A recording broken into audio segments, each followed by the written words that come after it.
यथा दृष्टिस्तथा मनः।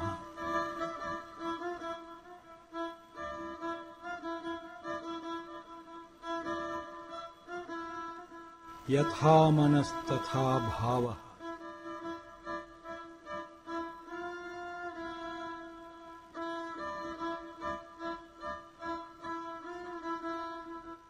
यथा भावस्तथा यत्नः।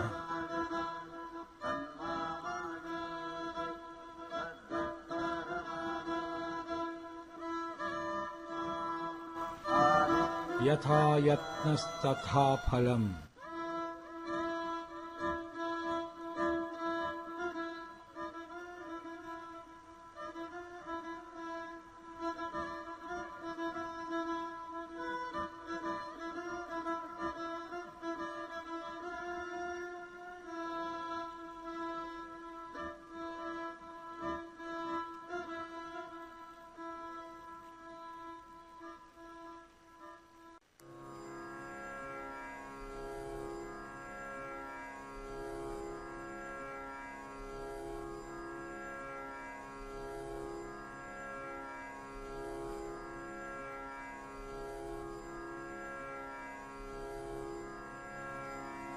हरिः ॐ।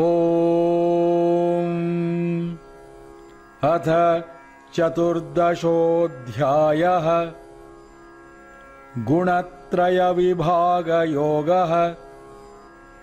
श्रीभगवान् उवाच परं भूयः प्रवक्ष्यामि नानानां ज्ञानमुत्तमम् यत् ज्ञात्वा मुनयः सर्वे परां सिद्धिमितो गताः। श्रीभगवान् उवाच परं भूयः प्रवक्ष्यामि नानानां ज्ञानमुत्तमम् यत् ज्ञात्वा मुनयः सर्वे परां सिद्धिमितो गताः। इदं ज्ञानमुपाश्रित्य मम साधर्म्यमागताः सर्गेऽपि नोपजायन्ते प्रलये न व्यथन्ति च। इदं ज्ञानमुपाश्रित्य मम साधर्म्यमागताः सर्गेऽपि नोपजायन्ते प्रलये न व्यथन्ति च। मम योनिर्महद्ब्रह्म तस्मिन् गर्भं दधाम्यहं सम्भवः सर्वभूतानां ततो भवति भारत। मम योनिर्महद्ब्रह्म तस्मिन् गर्भं दधाम्यहं सम्भवः सर्वभूतानां ततो भवति भारत। सर्वयोनिषु कौन्तेय मूर्तयः सम्भवन्ति याः तासां ब्रह्म महद्योनिः अहं बीजप्रदः पिता। सर्वयोनिषु कौन्तेय मूर्तयः सम्भवन्ति याः तासां ब्रह्म महद्योनिः अहं बीजप्रदः पिता। सत्त्वं रजः तमः इति गुणाः प्रकृतिसम्भवाः निबध्नन्ति महाबाहो देहे देहिनमव्ययम्। सत्त्वं रजः तमः इति गुणाः प्रकृतिसम्भवाः निबध्नन्ति महाबाहो देहे देहिनमव्ययम्। तत्र सत्त्वं निर्मलत्वात् प्रकाशकम् अनामयम् सुखसङ्गेन बध्नाति ज्ञानसङ्गेन चानघ। तत्र सत्त्वं निर्मलत्वात् प्रकाशकम् अनामयम् सुखसङ्गेन बध्नाति ज्ञानसङ्गेन चानघ।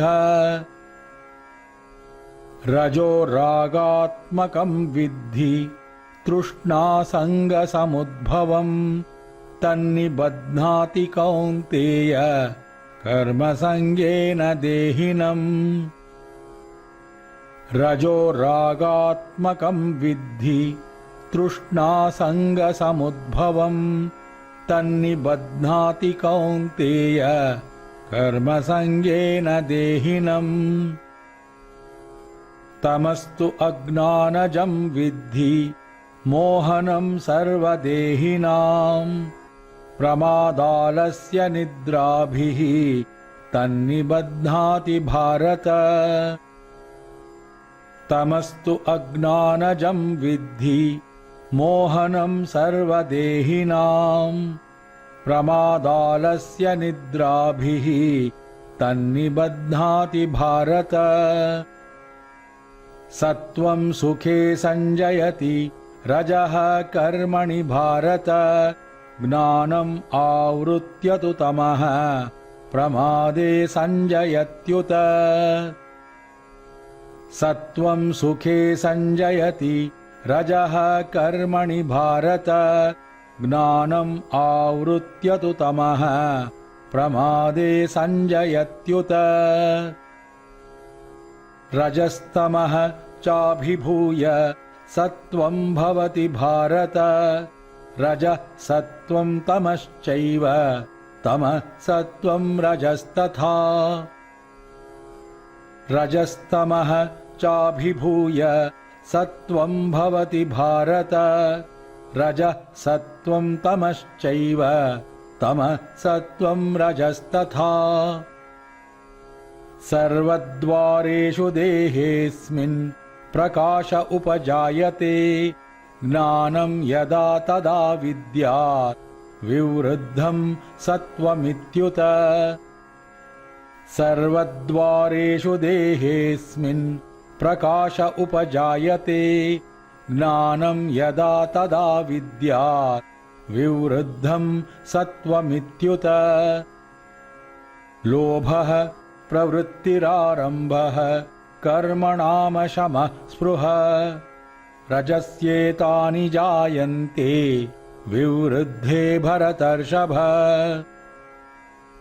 लोभः प्रवृत्तिरारम्भः कर्मणामशमः स्पृहा रजस्येतानि जायन्ते विवृद्धे भरतर्षभ अप्रकाशो प्रवृत्तिश्च प्रमादो मोह एव च तमस्येतानि जायन्ते विवृद्धे कुरु नन्दन अप्रकाशो प्रवृत्तिश्च प्रमादो मोह एव च तमस्येतानि जायन्ते विवृद्धे कुरु नन्दन यदा सत्त्वे प्रवृद्धे तु प्रलयं याति देहभृत् तदोत्तमविदां लोकान् अमलान् प्रतिपद्यते यदा सत्त्वे प्रवृद्धे तु प्रलयं याति देहभृत् तदोत्तमविदां लोकान् अमलान् प्रतिपद्यते रजसि प्रलयं गत्वा कर्मसङ्गिषु जायते तथा प्रलीनस्तमसि मूढयोनिषु जायते रजसि प्रलयं गत्वा कर्मसङ्गिषु जायते तथा प्रलीनस्तमसि मूढयोनिषु जायते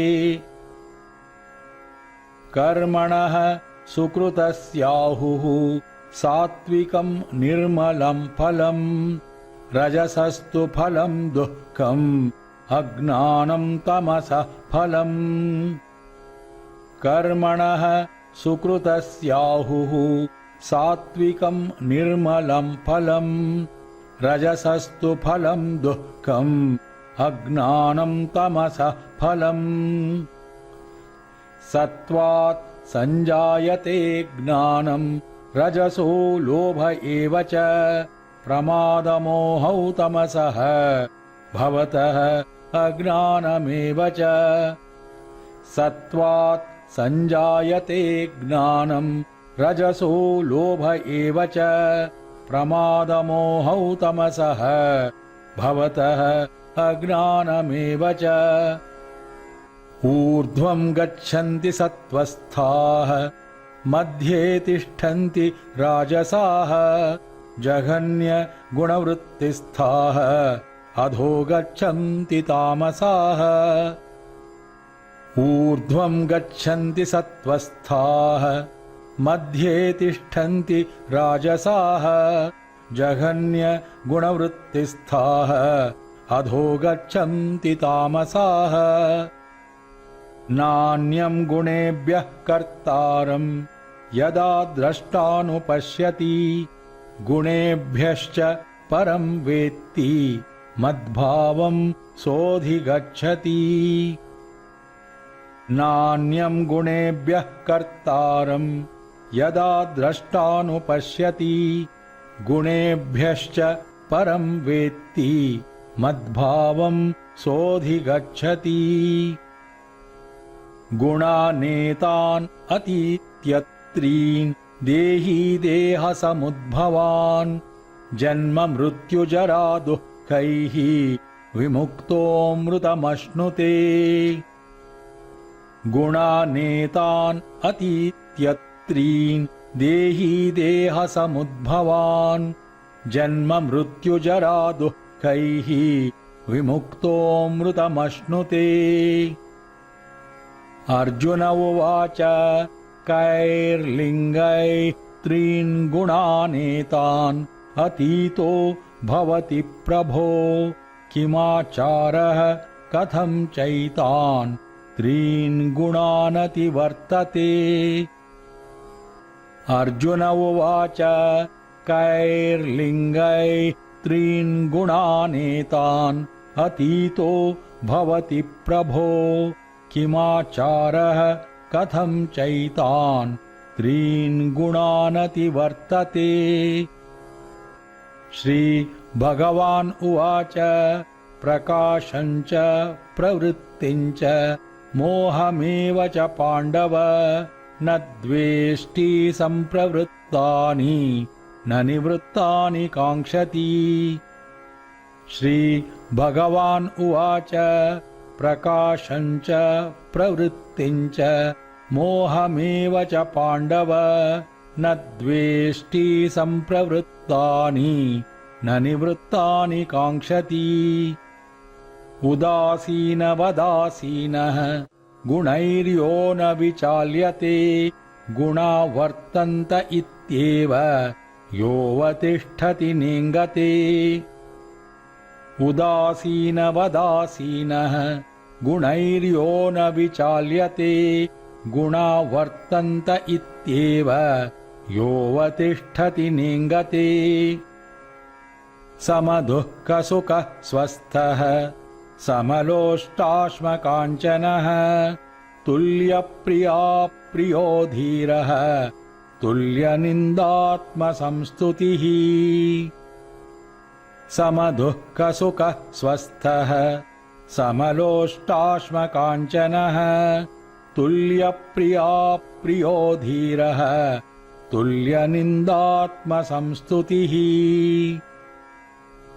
मानापमानयोस्तुल्यः तुल्यो मित्रारिपक्षयोः सर्वारम्भपरित्यागी गुणातीतः स उच्यते